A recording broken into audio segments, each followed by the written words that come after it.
This conference will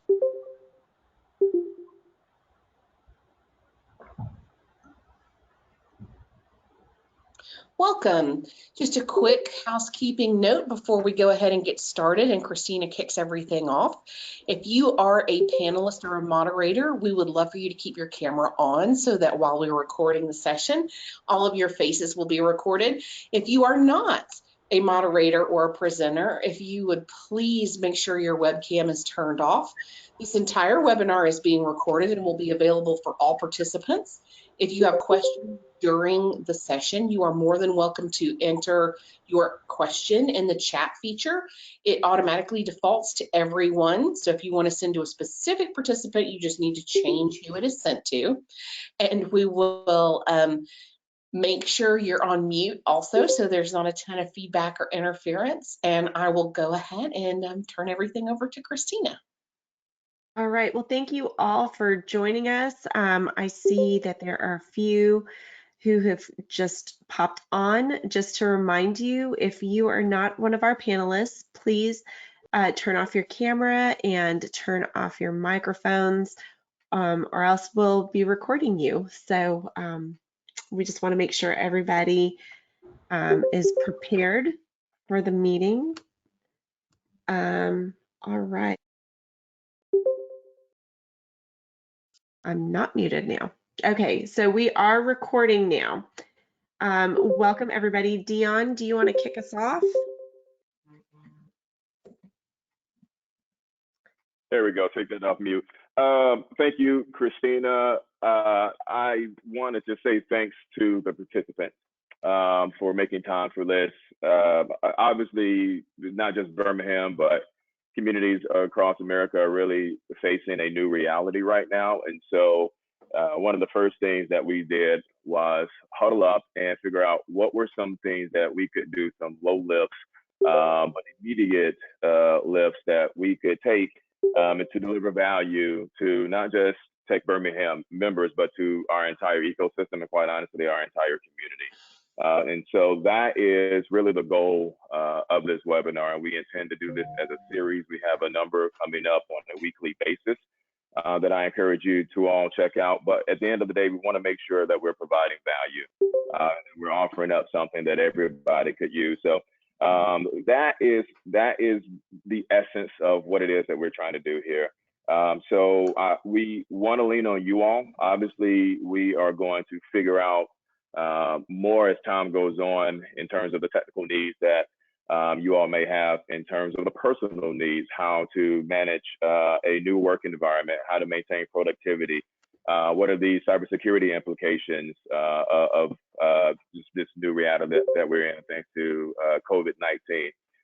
But obviously, we cannot do that without you all. And so we encourage you to make sure you engage with us, reach out to us, and we'll take all of that in consideration as we develop content in the future. And so with that said, thank you again. I'll turn it over to you, Christina, just to lay out the format and continue us down this road. All right, so again, we've never done anything like this before, so we appreciate your patience in helping us navigate how to provide this content to everybody. And so if after the presentation is over, we will have a survey that will ask some questions about, you know, what you thought, how you thought the experience was, some pertinent questions. And if you can offer us as much feedback as possible, that would help us with curating the future series as we continue to build content. So right now, the formatting is simple. We've tried to adjust it as much as we can for a virtual setting. So just like a traditional panel discussion, we'll have a moderator. Dion will be moderating. We've come up with some questions that we thought were relevant and pertinent to this situation for, you know, the logistical planning behind moving your whole workforce to remote. So Dion will be asking these questions. We've got our panelists and they will be answering questions based on their areas of expertise. and knowledge. And if you have any questions, you can go ahead and send messages directly to me in the chat box. There's on the right-hand side of the top of the tabs, there is a little bubble. So there's a chat bubble. So if you have any questions, you can direct those directly to me, and I will make sure that Dion asks those questions. We probably won't be able to get to all of the questions, so I will probably sort through and figure out what is, what might be a good segue from what is already being discussed. And then there'll be time at the end for a Q&A, and you'll have the opportunities to ask the panelists some questions. Also, just if you can chat or send those questions to me through the chat box, I'll ask the panelists those questions. And if if your questions don't get answered, we will provide the contact information for all of our panelists so that you can contact them at a later time. And don't worry about writing down all of the resources that they will be providing. We are going to compile a resource list of all of the materials that are being that will be covered today, and we'll send that to you as a follow-up. And I think also this will be recorded and we'll present it at a later time. And this will also be available in our blog. So I think that's it. Dion, back to you. Thank you. Appreciate it. Thank you, Christina. Thank you to the panelists for making time for this. I can only imagine just how crazy the schedules have been considering everything. So I do want to offer up our appreciation to you all for this. And as we get started, I would love if you all could just maybe give us a 30-second introduction, who you are, what you do. Feel free to say War Eagle at the end of that. I offer that up, but we'll go in alphabetical order. Joe loves that. So if you don't mind, we'll start with you, Paige, and just go in alphabetical order after that. Thank you, Dion. My name is Paige Boshell. I'm a privacy and cybersecurity lawyer. So I'm focusing on these issues from more of a business perspective, the legal issues that are involved in moving your workforce to home or remote work, or working with vendors who have done the same. Thanks. Great. Thank you so much, Paige. Joe, if you would follow up next. Sure, of course. My name is Joe Johnston. I'm with Integrated Solutions. We're a managed service provider here in Birmingham, Alabama. We're focusing on obviously keeping clients secure. A lot of our verticals is medical, which is very transitional right now with remote workers, and just answering questions on how to keep businesses up and operating in this crazy, new normal. So. Absolutely. Well, thank you. We definitely appreciate you making time to join us. And Justin, we will end it with you, if you could, 30 seconds. All right. Yeah. My name is Justin Nelson. I've been in software sales or IT infrastructure sales for about 12 years now, and I'm with Trend Micro currently, and we are the world's largest pure play cybersecurity company. We lead in all three areas for endpoint protection, hybrid cloud, and network protection.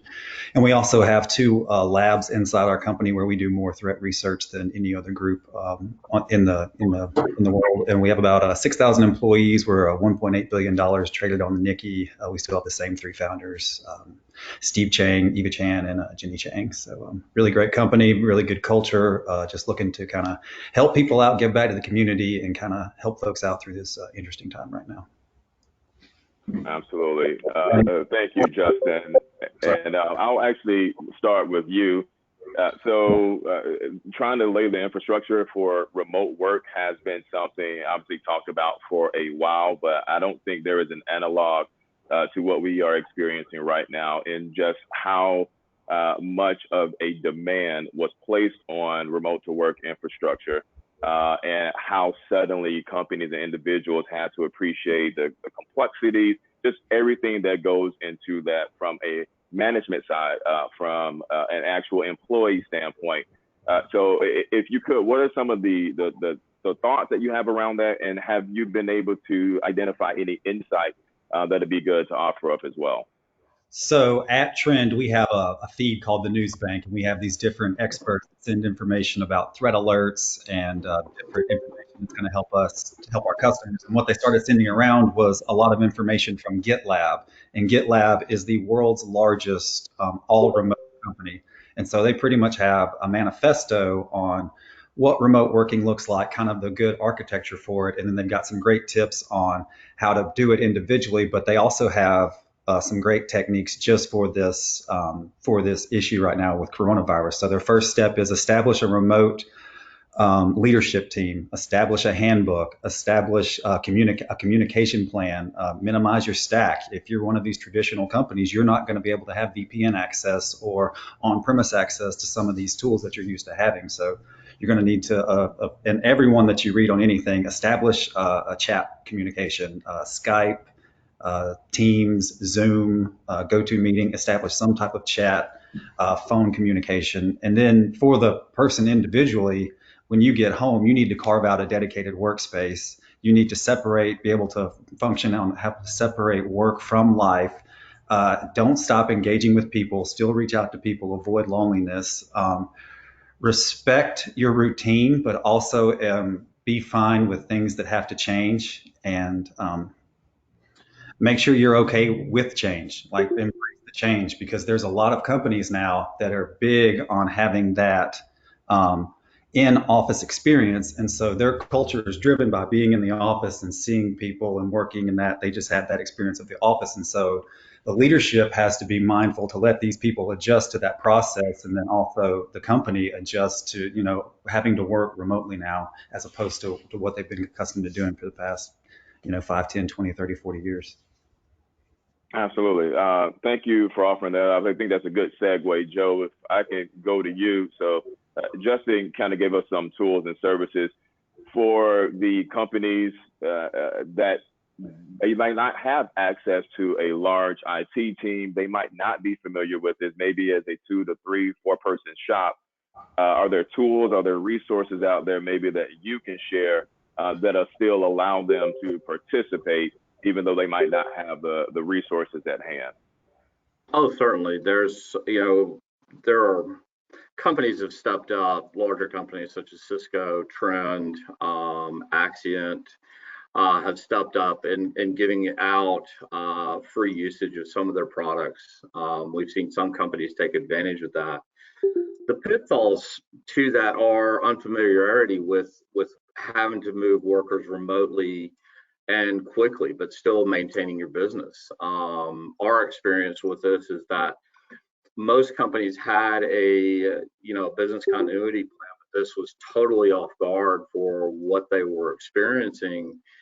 And some of the considerations that we've been consulting with our clients has been the security side, insofar as we've probably sold more VPN licenses in the past week than we have in 5 years.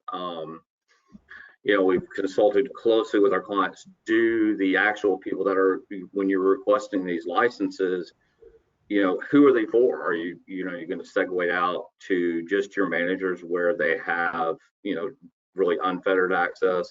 Will you need to, stack or put people in silos? Or people just needing to get remote access to documents? And in most cases, say with our clinics or medical clinics, you have host EMRs or EHR programs where nurses, clinicians, doctors will need that, and that's certainly a consideration. But it's stressing the networks, but really helping clients to really balance that out, as well as getting remote workers up and trained. Clinicians, doctors, nurses are used to a very traditional type of workforce and workflow. And now that you're not actively seeing patients or having that, one-to-one interaction, it's different. We've ramped up with FaceTime. Ring Central is another that has actually given away to medical clinics a, free use of their product to actually do telemedicine. So it's constantly shifting. been busy for the past 2 days, but I think slowly as we adjust, people are going to start getting used to this. Absolutely. Thank you. Just as a quick follow-up, so I imagine that a lot of these employees, they'll be using personal devices. So are there any protocols that they need to consider? Are there any protocols that management and leadership need to consider as they try to allow the usage of personal devices to perhaps sensitive things on the back end? Oh, definitely. You know, part of what we look at is if a person is going to be using their personal device, a laptop or a desktop at home, we work with the end users to make sure that they do have a solid antivirus, that they are up to date insofar as the Windows updates. And we've put guidelines out as to, you know, what you can use and what you can't use. You know, some of the latest generation firewalls actually have a pre-check built in to when a computer connects or when a person connects, they'll actually see, okay, does it have antivirus? Are there certain criteria that it will meet? And if it doesn't meet that criteria, we'll not allow them on the network, which is, you know, takes a lot of work out of our end on having to do remote sessions. But so far, what we've seen is that, you know, I would say 90% of the desktops or remote desktops that, you know, people are using to actually access through a VPN have been up to date. The other option is to establish remote desktops back to a server where you're only using the VPN to connect, you know, securely, and then you can just do a quick remote desktop to a terminal server or to an app server to where you only need to access the applications that you need. Awesome. Thank you for that. I want to pivot a little bit and Paige, go to you. I feel like everybody's drinking from the fire hose, but that's probably going to be what we're doing for a while. I think it's just good information to share. Obviously, there is a lot coming down the pike in terms of legislation, the FFCRA, Families First Act that just passed. And so that has implications on workforce, obviously.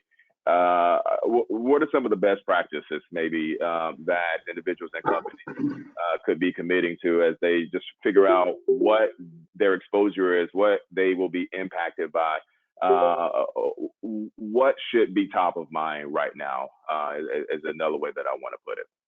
Well, sure. I mean, I think Justin and Joe have talked about information security requirements, and those are definitely at the forefront when you're pushing out work from home.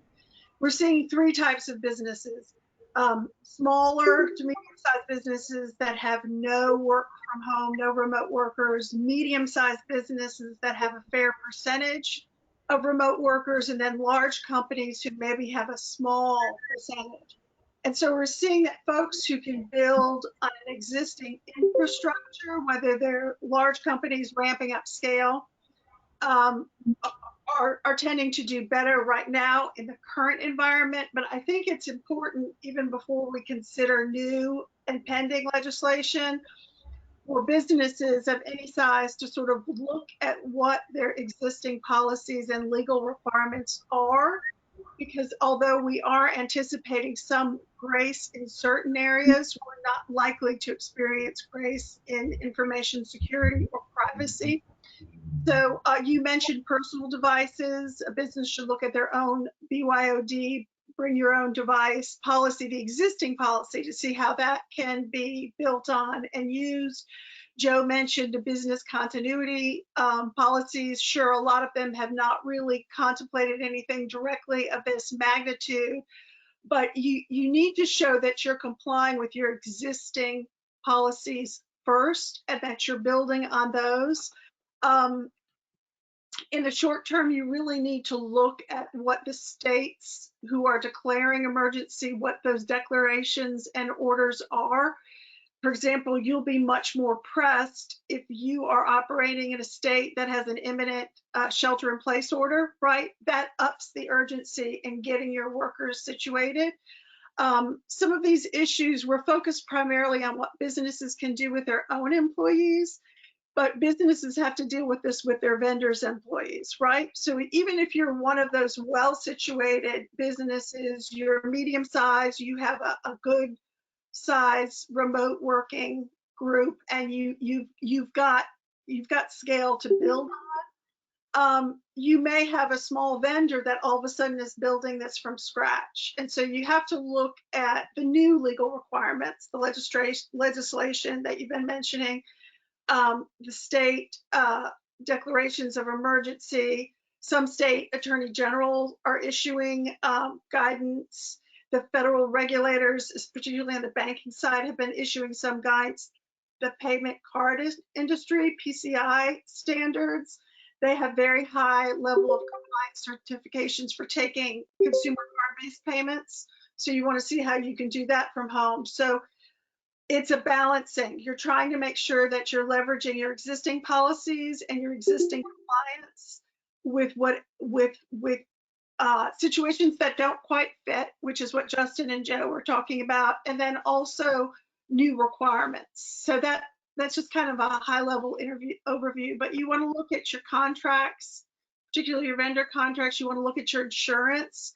If you're pushing out a new work-from-home workforce, how does that affect your property casualty and liability? Are there any conditions you need to follow, or any insurance requirements that might be relative or relevant to what you're doing? So it's a lot of activity on a variety of fronts, but I do think that info security is paramount.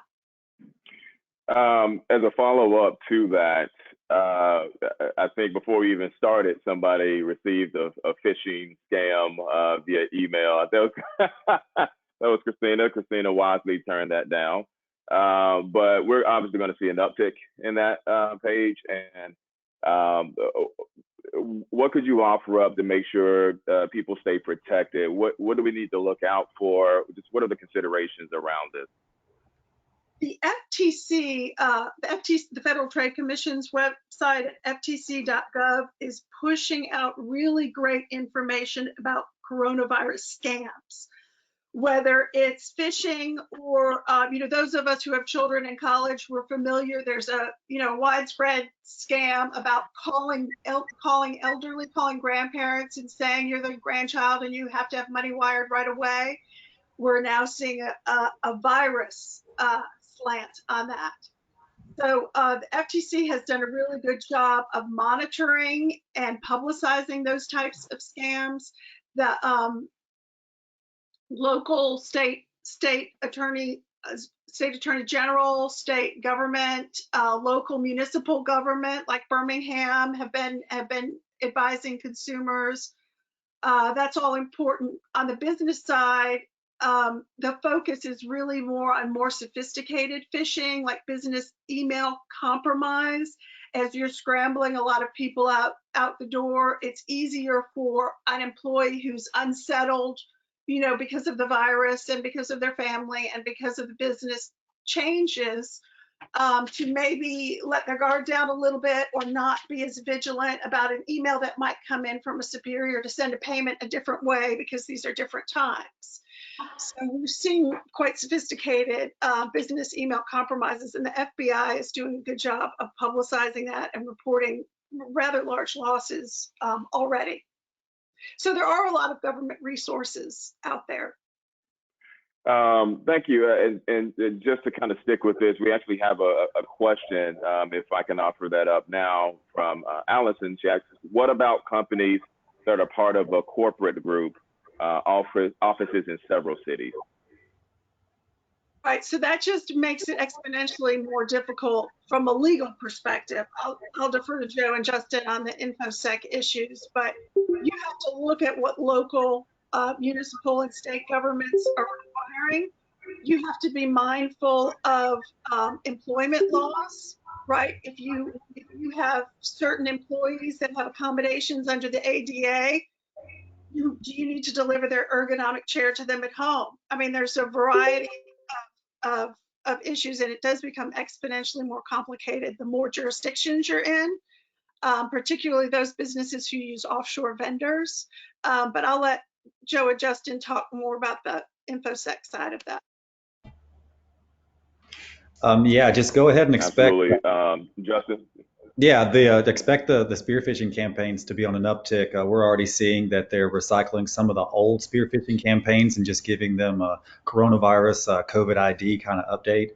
We actually offer a free fishing tool, and we've come out with some coronavirus specific trainings to help train people to start looking for, some of these emails that are coming through. But we've already seen a huge uptick in the spearfishing campaign, and there's really no other way around that other than being vigilant, making sure you inspect the email, and if you don't have somewhere to send it to inspect it, there's Microsoft and some of the government agencies offer some services to inspect those suspicious emails.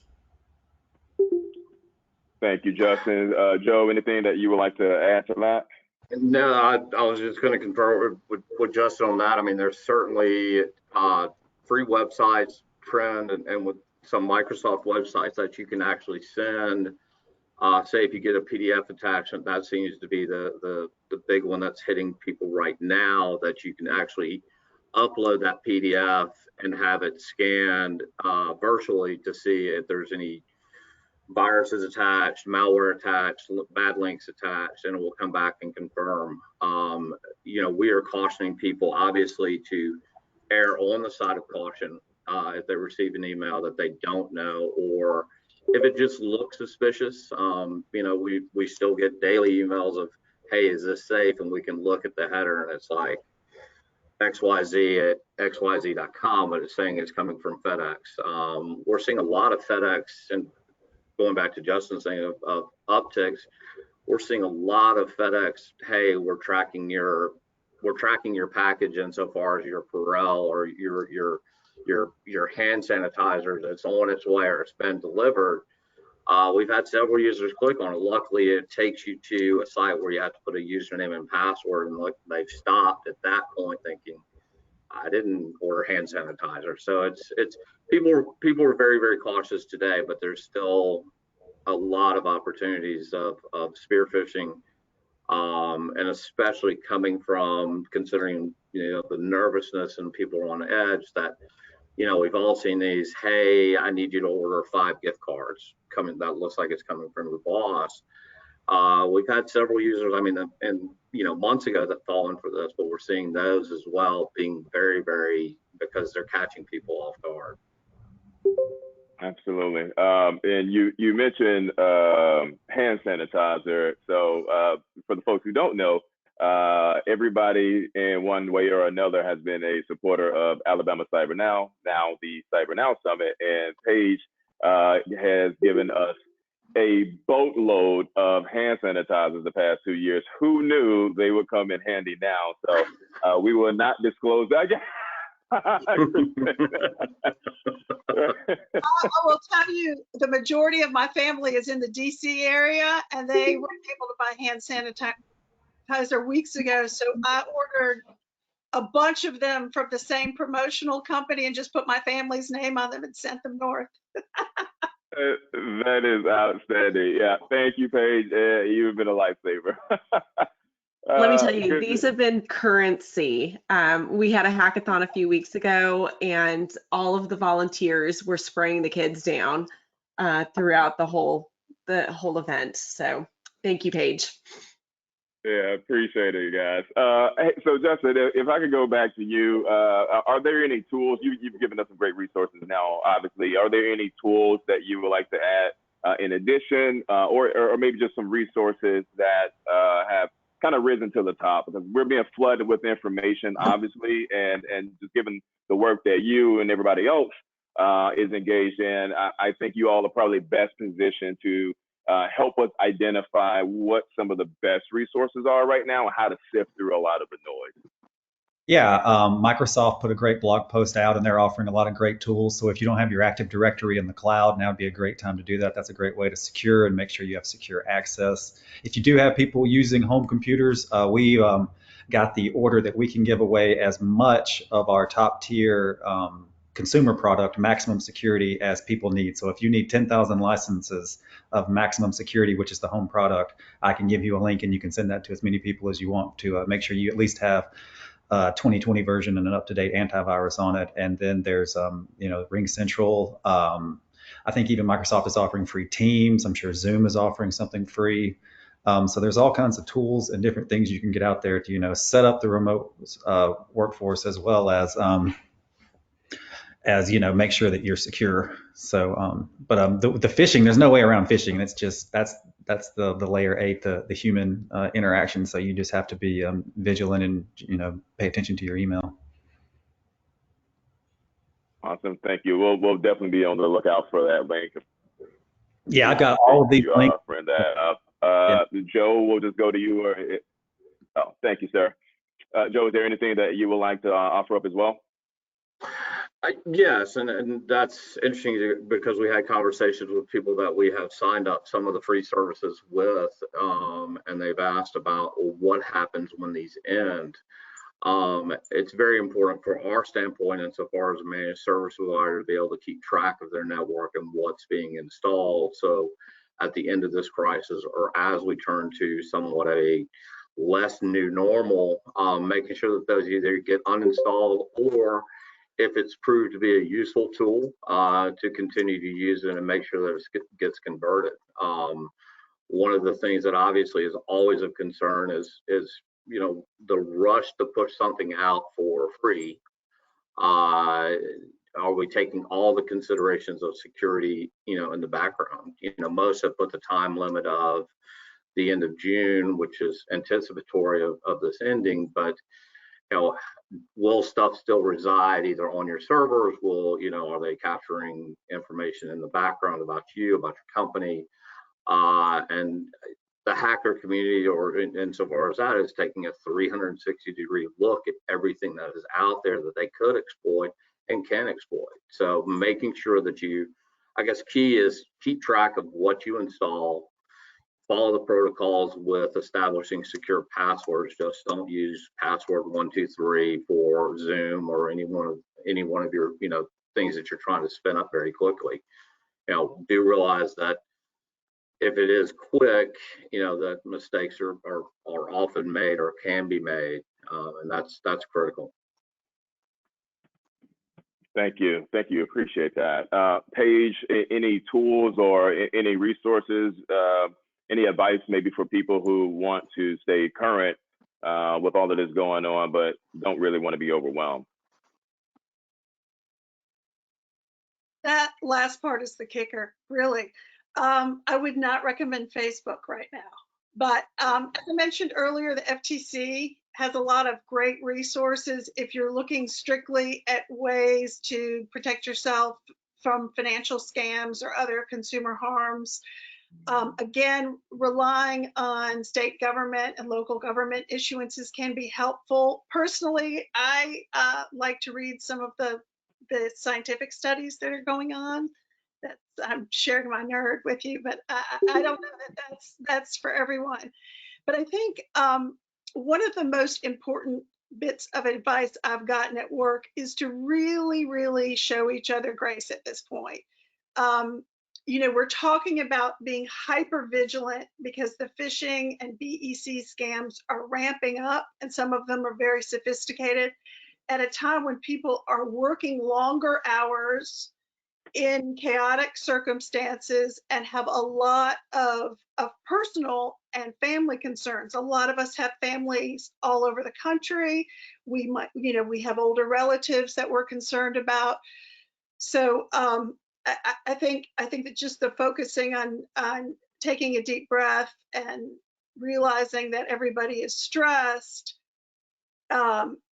can help this entire process. It can be very chaotic. But if you're looking for current information, I do think the federal regulators are pushing out information, depending on whatever sector they're in. The Consumer Finance Protection Bureau, they have the CFPB.gov. They have some good information about financial scams. The FCC has some information on telephone and text scams. So you really, it's helpful in a situation like this to have a sense of control. So I do think that empowering yourself with some knowledge about the latest scams and concerns is useful. And I expect to see a lot of those tips coming from TechBirmingham in the future. Absolutely. As we I think Yeah, we've got a lot of great local experts, and I think as we leverage that expertise, that can help reach a lot of people.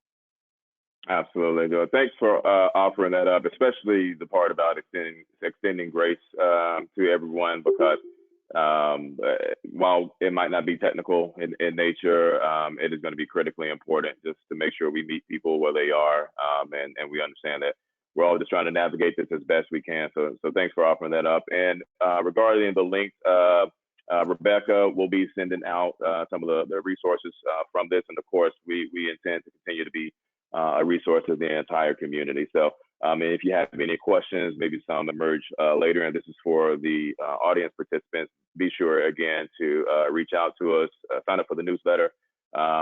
Rebecca and Christina are doing a remarkable job of making sure that it is filled with good information in advance and other webinars. We want to be a central resource for everybody. But with that said, Justin, are there any what tools regarding collaboration and communication are you using? Christina's a fan of Slack. I know she's using that. What are you using right now that you might recommend for us? The sales team and most of the business team, we use Zoom. I know our developers, they use Slack because they do a lot of DevOps and CI/CD kind of pipeline things with how they iterate our software. But everybody that's on the business side of Trend Micro, we use Zoom, and it's phenomenal. You can also, I mean, if you want to use Teams, I prefer Skype for Business over Teams. Slack is wonderful. Just anything that's kind of open.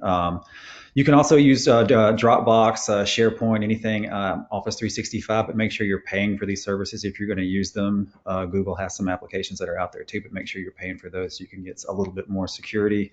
It's a shared risk model, so if you're not consuming their software as a service offerings, you're going to be liable for some protection of infrastructure you put there. So just do the easy button, consume the software as a service, so they're protecting everything for you. Awesome. Thank you for that. Joe, is there anything that you would like to offer up? Any particular communications or collaboration tools that you're using? Right. Well, what we currently are doing with our customers is we have remote management with all of our customers right now, where we can monitor 24/7 with what's going on with servers, hardware, personal PCs. The traditional model of, you'd have to call in, and when you get a remote desktop, we can actually get in and run silently behind the backgrounds as opposed to interrupting your workflows. One of our key partners, Axient, is giving away a SOC 2 and HIPAA compliant file sharing program that can be installed in the cloud. It's 100% backed up every second. There's instant rollback. With some of the ones, and going back to Justin with Dropbox and OneDrive, paying for those services is key. Using the free version, I was reading Microsoft's terms of service. There's a maximum of only 120 days of storage. And so far, if something is deleted, say if somebody accidentally deletes a file and it's forgotten about, there's a chance you might not get it back. There is no malware protection. You're even paying for even some paid services, you're still responsible for protecting that data. And Axient is key to us because it keeps versionings. We have a number of users where we'll call them admins per se, but they can actually share out individual files, folders with customer info. They can have just read permissions, read, write. But typically we set it up to where you get a personal link, or the end user gets a personal link to those files, and they are automatically defaulted to save back to the cloud, as opposed to being able to save it to the desktop. So that's the other consideration, is making sure, let's fast forward to making sure that no documents or critical documents or secure documents leave your infrastructure. Because 90 days from now, somebody may have treasure troved everything within your file server, and now they've released that information, or they get hacked, or something along that line. So that, we're really taking security very, very, very seriously. And that's, hopefully it's not hindering customers. We're seeing that people are adopting very well to this. Absolutely. A lot to consider for sure. I think this might be a good question to present before we move to the question and answer portion. But what innovations are you seeing come out? Is there anything that has given you hope in terms of how people respond to this? Or any thoughts just around when we should expect to get back to the new normal, or is this the new normal, and what are the implications behind that? Paige, if you don't mind, I would love to start with you on that. Sure, and thank you. I think part of this is that we're all learning so much at the same time. And there's been a great deal within professions and industries of information sharing. I've worked remotely since 2000, so I have my own. I'm a lawyer, so I'm subject to ethical considerations also. But for example, whenever I'm working, I make sure my Siri is turned off and I'm not wearing my Apple Watch. If you've got an Alexa in your home, don't work in that room or turn it off. I mean, these are things that we're learning in real time. So plugging into industry groups is really, really important. And I've been seeing a lot of that on the legal side. You know, attorneys traditionally like to work in big offices together. That's the general business model. So we're seeing a steep learning curve happening all at once, all over. And so it really helps to avail yourself of that. What I'm hopeful for, particularly as a privacy and cybersecurity lawyer, is that as we're doing these things quickly, we're also building infrastructure that we can leverage for years to come. So, you know, hopefully this is not the new normal, but it will support a new normal, which, you know, may enable us to work remotely more often, may make us more mindful in our own space of privacy and confidentiality concerns. And because in some ways, in a lot of industries that are not traditionally remote, it's a level playing field. So people are sort of empowered to noodle about what am I seeing in my everyday home workspace that I can do better from a security or privacy perspective. And so I think certainly we've discussed a lot about phishing and business email compromise. Having people really keeping that top of mind now is going to help even when people go back in the office. So I think it's a good opportunity to build out some policies and some infrastructure and to roll out some education and training that will be useful for industries that work in office or remotely going forward. Fantastic. Well, thank you. Joe, same question to you. Any innovations, best practices that have emerged? What does this new normal look like? Do we go back to the old ways, or is this just the thing for us to expect now? I think this, I want to say that this represents a brand new opportunity for where we are in the information age. You think about all the things that have just in the past 2 years, Facebook, just the availability to get any type of information at your fingertips instantly, and being able to, harness that and put it in user form to where it's beneficial for people, beneficial for companies. People are looking at that, or at least I hope that they're looking at that as a opportunity to even streamline some of their processes. We're seeing a lot of people make reconsiderations of how do we conduct business? Do we need to become more dynamic? Do we need to become more fluid insofar as our practices?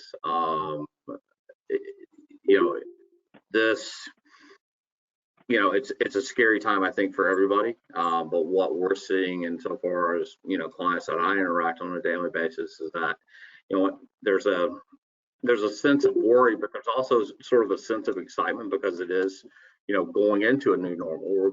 We're approaching something that's brand new, and the people that I interact with are excited. They're nervous, but they're excited about, hey, maybe we can do this better and more efficient ways as opposed to the ways that we've been doing it. So absolutely. Thank you, Joe. Justin, final. Oh, I'm sorry, Christina. Were you Okay, well, Christina was leaning in. Apologies. Justin, I'll just kick it over to you. Same question. Yeah, so definitely pay attention to the CDC, the World Health Organization, anything that the experts are putting out. What I've seen is a lot of people, a lot of individuals, companies stepping up, helping people out, providing things for free, just providing, what we're doing right now, trying to come together, help people figure this out. And I don't think that there's going to be a normal anymore. There are going to be so many people that have figured out, if they haven't figured out already, that they don't have to be in an office to do their job. And it's more about what you get done, not how long you spend doing it. I think that's going to come to the forefront a lot more through this process, and people are going to understand that I mean, I've been a teleworker for 5 years now for two very large global conglomerates, and all I've needed for the past 5 years is a computer and an internet connection. And I think a lot of other companies are going to realize that's a much better way to work, because you can work from anywhere in your offices just whenever you put your computer in your lap. So my 2 cents. Fantastic. Awesome. Thank you. Thank you, sir. And just kind of somewhat of a pivot, Paige, feel free to deflect on this one. One of the earlier questions actually that we received was about invoking force majeure. And I imagine that there are probably some organizations and individuals out there that are now trying to figure out how do they conduct their event? How do they conduct in-person meetings and connections? So is there anything that you could offer up around that force majeure, or just any other maybe legal ramifications that we haven't broached already?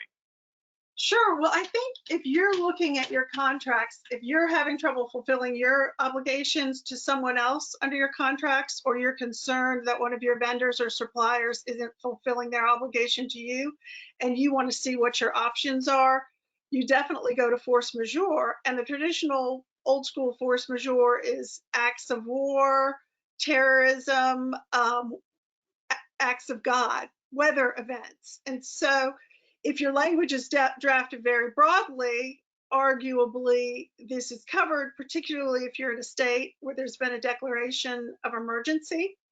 But the language in contracts tends to be really broad and may not quite fit, whereas the language in your insurance coverage, in your insurance policies, is likely to be very tight and very narrow. So you could find yourself at the losing end of a force majeure contract if you're the supplier, and also at the losing end vis-a-vis your insurer. So what we're seeing a lot of, particularly since this is all happening in a very high stress, very fast-paced environment, is a lot of businesses just trying to work it out. We're going to sign an amendment to the contract that waives this particular type of default, or that reserves this right under force majeure, and here's what we're going to do for the next month. And so we're seeing that sort of cooperation, if you're in a friendly relationship, and particularly parties in long-term relationships are incentivized to do this, you see a lot more flexibility and a lot more cooperation. It's a struggle, because we're all seeing this in our lives. We're seeing it in our daily lives. A concert I was very excited about in April has been canceled, but it's a big venue, and they're just going to automatically credit everybody's credit cards, right? But if you had a smaller venue, a local venue, maybe an older historical venue, you might want to consider donating your tickets. So we're seeing this concept of force majeure and emergency play it out in very intimate, personal situations, all the way up to multinational companies. And so you do want to look towards your force majeure, but you may decide, particularly given the uncertainty of the duration of this event, maybe you don't want to pull out that big plug yet. And so we're seeing a lot of push towards cooperation on that part of it. Thank you for offering that up. I actually want to stay on that a little bit longer, and feel free to be brief on this, but do you feel it is just wise for individuals, whether they are employees, whether they are over organizations, to be proactive and examine all of the contracts that they might have with individuals and vendors, or is it okay to maybe take it on a case by case as it emerges, as it comes up? I think you have to look, I'm a lawyer, so ideally, yes, review all your contracts, read them thoroughly, determine if they need to be amended. But given the pressure that we're all under, and given the every day is a completely different day, you would want to prioritize your critical infrastructure vendors, your InfoSec vendors, the suppliers that you need to stay in, how to stay in business. So you really can deploy that sort of review on a risk-based approach. You probably want to do the same with your insurance policies. If you're moving employees and equipment to people's personal home, is your insurance still going to apply?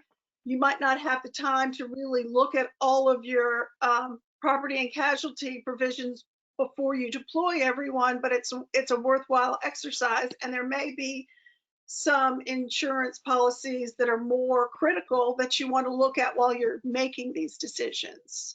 So like everything else with this process, it's sort of a risk-based assessment. Thank you. Perfect. Thank you.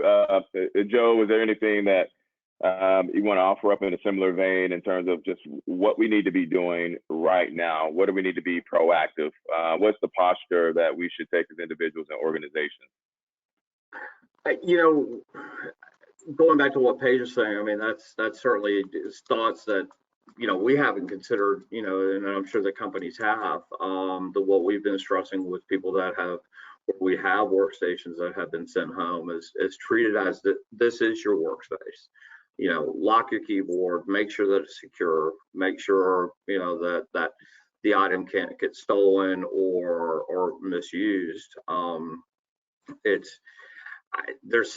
Paige, I mean, you brought up so many questions about insurance and cyber insurance. I mean, I've got a couple of customers that have asked me, does my cyber liability cover, remote workers? And it's, how can I say that to you, with a yes or no? It's like, defer back to your agent. I mean, we've done everything, humanly possible to make sure that you are covered insofar as security, but does it constitute being outside the network where you're at home? Is that a different game? So. Absolutely. Thank you, Joe. Justin, anything else that you wanted to add to that? Yeah, no, just that's all good stuff. Fantastic. All right. Well, Christina, is there anything else that we need to offer up? I see that we're quickly approaching 1 p.m. Is there anything that we need to offer up before we go ahead and wrap up? No, I think we've covered all of the content. And one of the questions that I did pose to our audience was asking them for suggestions. I'd love to hear what our peers are using for this solution, this work from home solution. And Elena has provided that she's currently using Avast for her antivirus scanner protection. And she also uses a VPN. She uses their VPN service for her laptop and her mobile phone. I know for TechBirmingham we use NordVPN when we're out and about on logging into like at Starbucks or at a hotel. We use the NordVPN. But we also have a password management system, the 1Password, which has been extremely helpful in helping us create unique and safe passwords for all of the different platforms that we have to log into. I'm curious, from the audience, if you have any other tools that you'd like to share with the general public here of, some tips and tricks. We're happy to compile those too and offer those in the follow-up email that we send out later to anyone. So anybody, if I can make a plug for another great resource for businesses, particularly those in a critical infrastructure sector or dependent on one, which is all of us. Use InfraGard.gov and to become involved with our local InfraGard chapter. We're a partnership of the private sector with the FBI. And so we're really focused on critical infrastructure security. And I think that's what a lot of our businesses are worried about, and particularly with this rapid work from home. So I wanted to follow up on one of Deanne's earlier questions to just offer that up as another great resource. And I'm happy to, if anyone has questions after this, particularly about InfraGard, I'm happy to follow up. Speaking of InfraGard, Russ, he offered up a series of webinars that started on March 17th on Tuesdays and Thursdays, and we will send that out to everybody who is here on in this meeting. But this is for business and infrastructure partners. They're invited for novel coronavirus. This is from the Department of Homeland Security.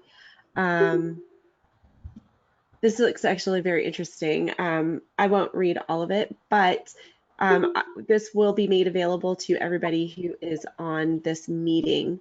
We can't publicize it on our events calendar, but everybody here, we can pass this information to. It looks very interesting and along the lines of what Paige is talking about.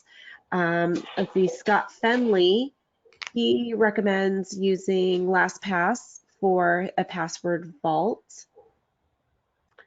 And let's see. That's all I've got. This has been great. Thank you.